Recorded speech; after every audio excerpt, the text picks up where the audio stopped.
کی تنخواہیں دیکھیں نا تو 20 سے 30 ہزار سے زیادہ نہیں ہوتی ہیں جو جمعہ پڑھانے والے ہیں، لیکن انہوں نے گاڑیاں رکھی ہوئی ہیں. ان کا لیونگ سٹینڈرڈ ایسا ہے کہ 1 لاکھ روپے مہینے کی آمدن والے کا بھی ویسا نہیں ہے. تو سر ان سے ہم پوچھ نہیں سکتے آپ کہ سر 4 سال پہلے تو آپ سائیکل پہ آئے تھے، آج آپ کے پاس کوٹھی ہے اور گاڑی اور ڈرائیور ہے، اور اس گاڑی میں پٹرول ڈلتا ہے، پانی سے نہیں چلتی، یہ کہاں سے آیا ہے؟ اور آپ ہمیں خود ہی سناتے ہیں کہ سیدنا عمر سے بھرے مجمع میں ان کے کرتے کے بارے میں، لباس کے بارے میں کسی نے پوچھ لیا تھا تو انہوں نے ممبر پہ جواب دیا تھا.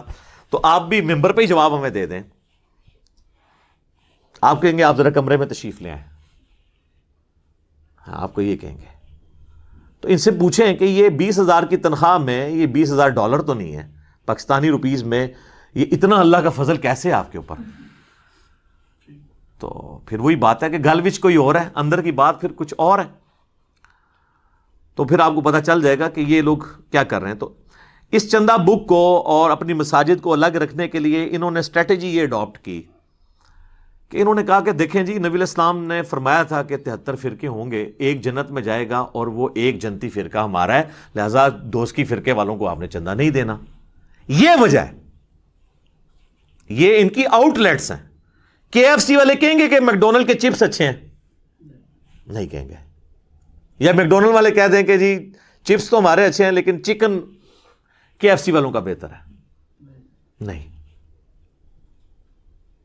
تو ہے دونوں امریکن ہی ہیں، یہاں بھی ہے دونوں حنفی ہیں، لیکن بریلوی دیوبندیوں کو ماننے کے لیے تیار نہیں، دیوبندی بریلویوں کو ماننے کے لیے تیار نہیں ہے، چونکہ 2 آؤٹ لیٹس علیحدہ کھلی ہوئی ہیں. اور اس کے لیے انہوں نے حربہ کیا بنایا کہ 73 فرقے ہیں اور ایک جائے گا. ٹھیک ہے، وہ حدیث ہے، سنن نبی داؤد کے اندر موجود ہے، مشکات میں بھی موجود ہے کہ میری امت کے 72 گروہ جہنم میں جائیں گے اور ایک جو ہے نا وہ جنت میں جائے گا، اور اس کا نام بھی ہے الجماعہ، یعنی امت کی مین سٹریم. ٹھیک ہے، تو وہ کہتے ہیں وہ ہم ہیں، ہر کوئی اس کو اپنی طرف منسوب کرتا ہے، اور باقی سب کے سب جو ہے وہ جہنمی ہیں. تو یہ وہ جنتی جو ایک گروہ ہے وہ نبی اسلام کے زمانے میں، صحابہ کے زمانے میں، تابعین تبع تابعین کے زمانے سے اب تک چلتا آ رہا ہے نا. تو پھر ظاہر ہے کہ پھر وہی ہوگا نا. صحابہ کیا تھے؟ بریلوی، دیوبندی، اہل حدیث، شیعہ یا مسلم؟ مسلم. تو ظاہر ہے پھر وہ اپنے آپ کو مسلمان ہی کہلانا چاہیے ایسے لوگوں کو، یا مسلم کہلوانا چاہیے. اور قرآن حکیم میں تو بالکل اس کے اپوزٹ بات ہے. جو انہوں نے اس حدیث کا غلط مفہوم لیا، انہوں نے پبلک کو یہ بتایا کہ جس کا کوئی فرقہ نہیں ہے نا تو وہ سمجھے فارغ ہے، کیونکہ نبی علیہ السلام فرمایا 73 فرقے ہوں گے.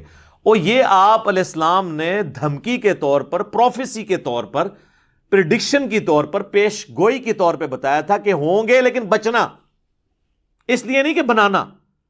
کیونکہ قرآن میں حکم ہے، سورہ آل عمران کی آیت نمبر ہے 103، وَاعْتَصِمُوا بِحَبْلِ اللَّهِ جَمِيعًا وَلَا تَفَرَّقُوا. تم سب کے سب مل کر اللہ کی رسی یعنی قرآن کو مضبوطی سے پکڑ لو اور فرقوں میں مت بٹو. تو کس طرح ہو سکتا ہے کہ قرآن حکم دے کہ فرقے مت بناؤ اور نبی الاسلام کے فرقے بناؤ؟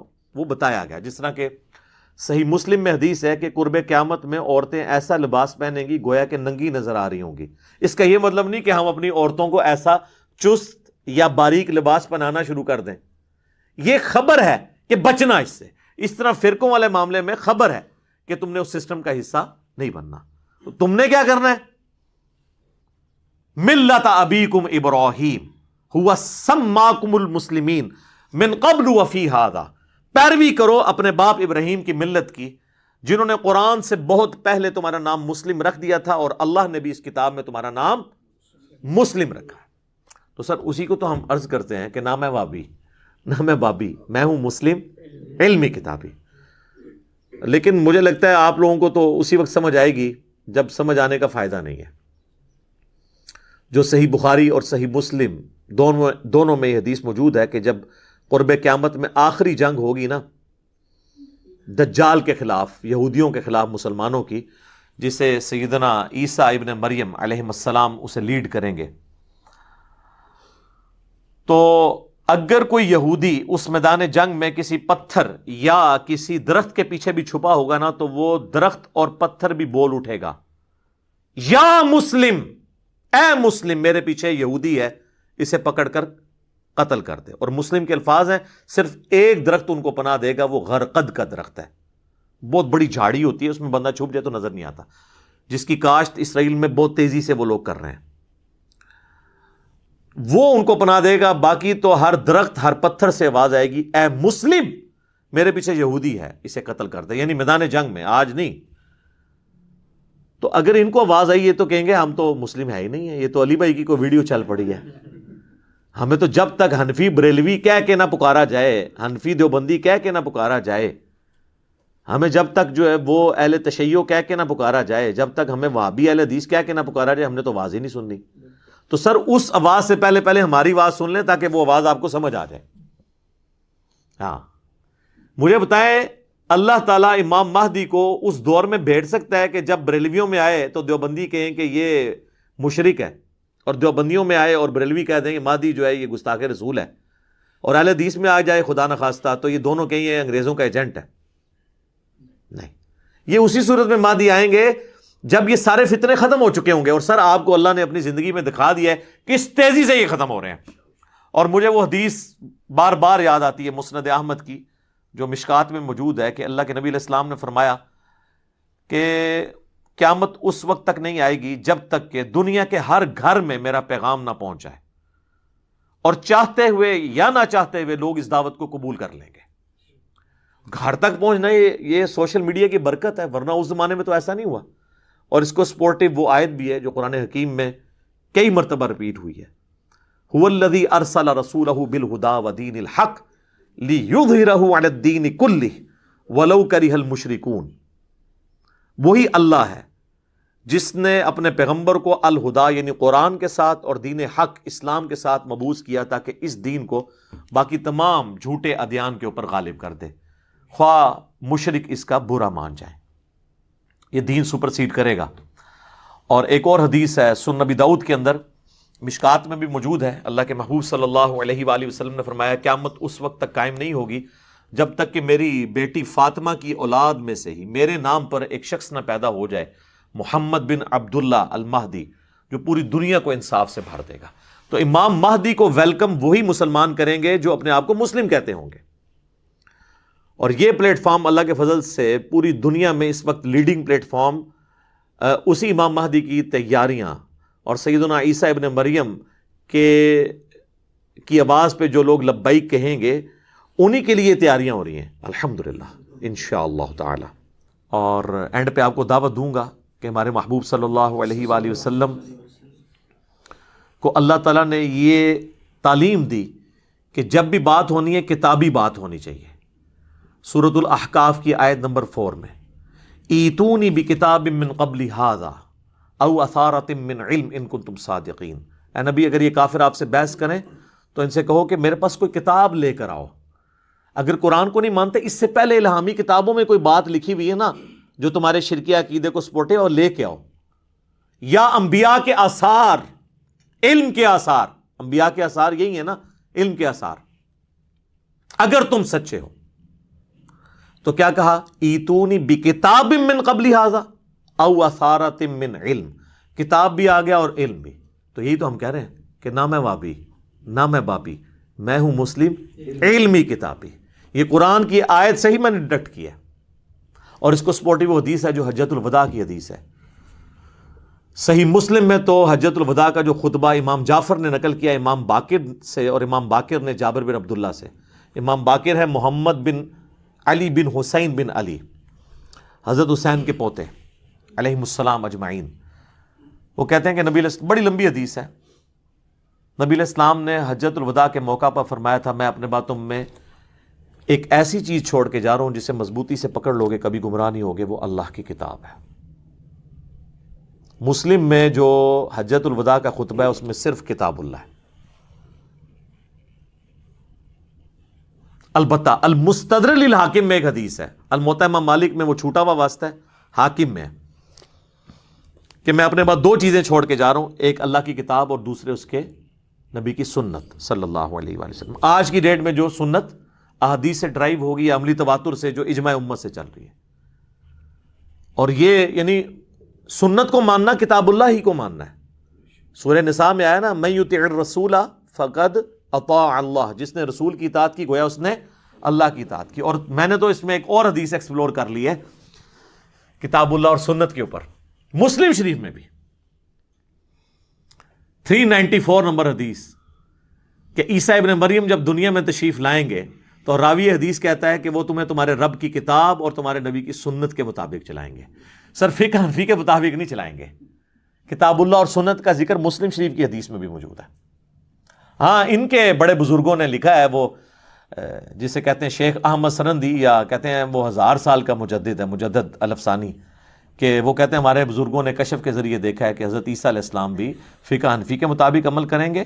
پھر ان کو شرم آئی کہ یہ تو بہت بڑا دعویٰ ہے ان کا. نہیں, امام حنیفہ کے ساتھ ان کا اجتہاد مل جائے گا. وہ پہلے قرآن حدیث ملا, عقیدے ملا, اجتہاد کیڑا, اجتہاد تے آج نہیں پہ ملتا. آج کے 90% مسائل امام حنیفہ کے دور کے مسائل ہی نہیں.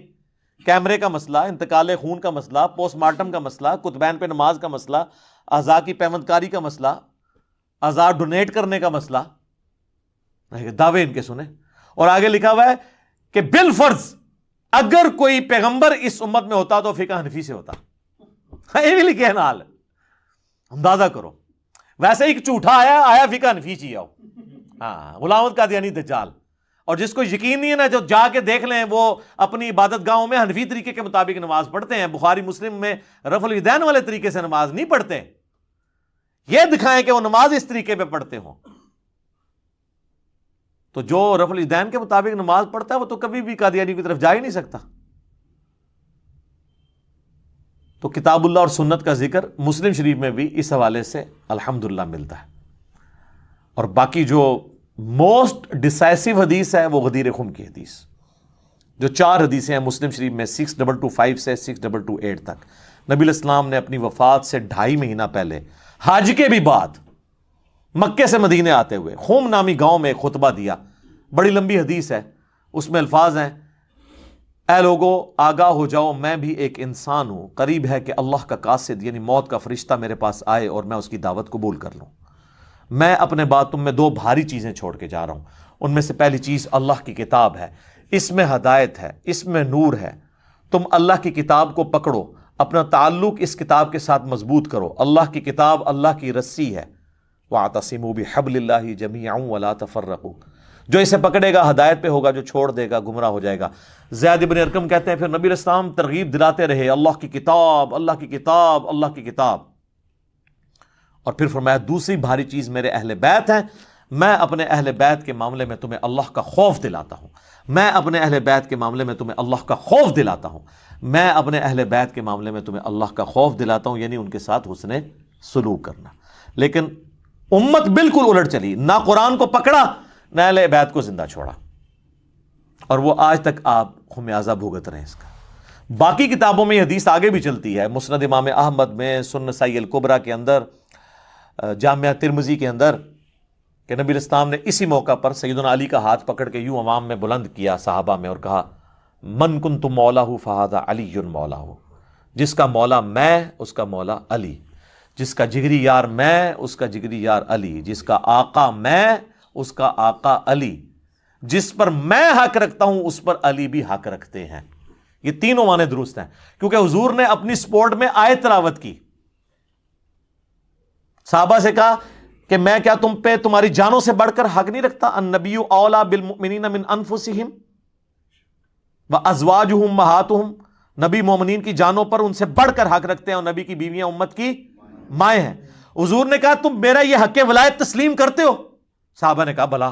تو فرمایا پھر من کنت مولاہ فہذا علی مولاہ. تو سر اس کے ساتھ پھر کیا مطلب نکلا اس کا؟ آقا ہی نکلا نا, کہ جو اپنے اوپر میرا حق تسلیم رکھتا ہے وہ حضرت علی کا حق بھی تسلیم رکھے. تو یہ پلیٹ فارم ہے سر, غدیر خم پہ کھڑا ہے. توحید بھی قرآن کی بیان ہو رہی ہے, اور اہل بیت کا دفاع بھی ہو رہا ہے. اہل بیت کے دشمنوں کے اگینسٹ بنو امیہ اور ان کے چمچوں اور ان کے خدمت گزاروں کے اگینسٹ ہم الحمدللہ کھڑے ہیں. یہ پلیٹ فارم غدیر خم پہ کھڑا ہے.